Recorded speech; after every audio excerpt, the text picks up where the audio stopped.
Australian national யூனிவர்சிட்டியைச் சேர்ந்த ஆய்வாளர்கள் சமீபத்தில் வேகமாக வளரும் ஒரு பிளாக் ஹோலை கண்டுபிடிச்சாங்க. இன்னைக்கான வீடியோவில் நாம் அதை பற்றி தான் பார்க்க போகிறோம். வாங்க வீடியோக்குள்ளே போகலாம்.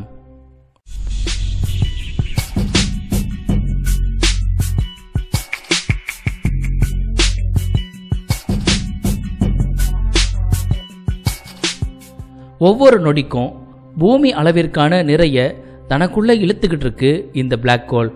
நம்முடைய மில்கிவே கேலக்சியில் 2 நட்சத்திரம் உள்ள பைனரி ஸ்டார் சிஸ்டமை பார்க்கும்போது எதிர்பாராத விதமாக ஒரு ராட்சத ஒளிரும் பொருளை ஆய்வாளர்கள் கண்டுபிடிச்சாங்க.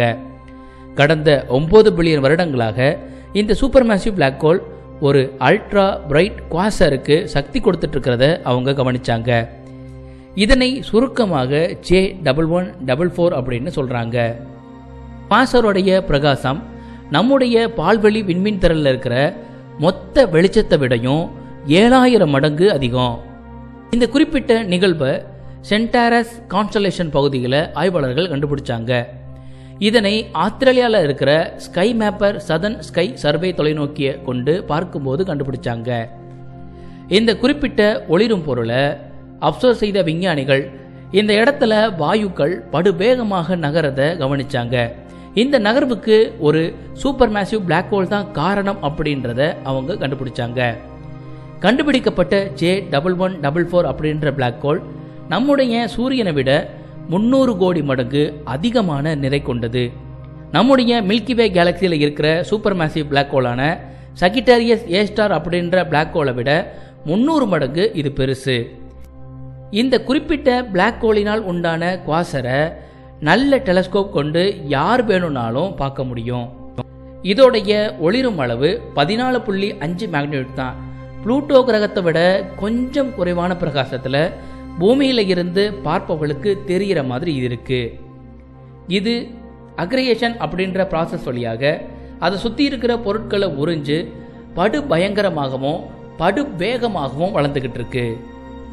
இதில் ஆச்சரியமான விஷயம் என்னன்னு பார்த்தீங்கன்னா, இந்த அளவுக்கு பிரம்மாண்டமாக இருக்கிற கருந்துளைகள் பில்லியன் வருடத்துக்கு முன்பாகவே வளர்றதை நிறுத்திருச்சு. ஆனால் புதிதாக கண்டுபிடிக்கப்பட்ட இந்த ராட்சத பிளாக் ஹோல் தொடர்ந்து தனக்குள்ள பல பொருட்களை உள்ளிழுத்து வளர்ந்துகிட்டே இருக்கு. 50 வருடங்களில் இது போன்ற ஒரு ஆப்ஜெக்ட் விண்வெளியில் இருக்குமா அப்படின்னு ஆய்வாளர்கள் தேடி இருக்கிறாங்க. ஆனால் இவ்வளவு பிரைட்டான பிளாக் ஹோலை கண்டுபிடிக்காதது ஆச்சரியமான விஷயம் அப்படின்னு கிறிஸ்டோபர் ஆங்கன் அப்படின்ற ஆஸ்ட்ரோனமர் சொல்றாரு. இந்த குறிப்பிட்ட பிளாக் ஹோல் ஆனது 2 கேலக்சிகள் ஒன்றோடு ஒன்று மோதியதால உருவாகி இருக்கலாம் அப்படின்னு விஞ்ஞானிகள் ஊகிக்கிறாங்க. இந்த குறிப்பிட்ட பிளாக் ஹோலால பூமிக்கு எந்த விதமான பாதிப்பும் கிடையாது. இந்த மாதிரியான ஒரு ராட்சத பிளாக் ஹோல் நம்ம பூமிக்கு பக்கத்தில் வந்துச்சுன்னா நம்ம சூரிய குடும்பமே முற்றிலுமா அழிஞ்சு போயிடும். இந்த வீடியோ உங்களுக்கு பிடிச்சிருந்துச்சுன்னா லைக் பண்ணுங்க.